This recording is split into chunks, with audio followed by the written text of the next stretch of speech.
राधे राधे दोस्तों। वर्तमान में हर बात जो हो रही है वो इस तरीके से हो रही है कि उस बात में कोई अर्थ नहीं निकलता और सारे लोग उसमें अर्थ ढूंढने लगते हैं। पहले कहा जाता था कि हर बात करने का एक वक्त होता है। वर्तमान में कोई भी बात बेवक्त की जा रही है और बेवक्त बातों का परिणाम ये हो रहा है कि पारिवारिक स्तर से लेकर राष्ट्रीय स्तर पर और अंतर्राष्ट्रीय स्तर पर विवाद की स्थितियां बनी हुई है। अब इन सारी स्थितियों को यदि हमें अस्थिरता से स्थिरता में लाना है तो आपको धैर्य से सोच विचार कर निर्णय लेने होंगे। निर्णय ऐसे होने चाहिए कि दूसरे का तो भला आप सोच रहे हो लेकिन आपके स्वयं का भी नुकसान नहीं होना चाहिए।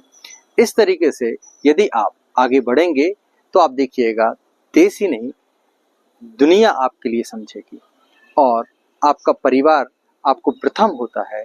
इसी तरीके देश के लिए अपने नागरिक प्रथम होते हैं। वो पहले नागरिकों की सोचता है फिर आगे की बात करता है। इसीलिए जो भी वर्तमान में घटित हो रहा है ये सब कुछ उन बातों से हो रहा है जो बातें शायद किसी के लिए व्यक्तिगत तौर पर बहुत जरूरी हो लेकिन राष्ट्रीय तौर पर वो बिल्कुल भी जरूरी नहीं होती। अहम में युद्ध होते हैं और वहम में युद्ध होते हैं लेकिन हमें अहम और वहम दोनों से बच के चलना है। इसीलिए हमें अपने व्यक्तिगत तौर पे और सामाजिक तौर पर स्थिरता लानी है। इसीलिए सही बातें करें, सही समय पर करें। हर किसी से बात पे उलझने की कोई आवश्यकता नहीं है। बट सभी को राधे राधे।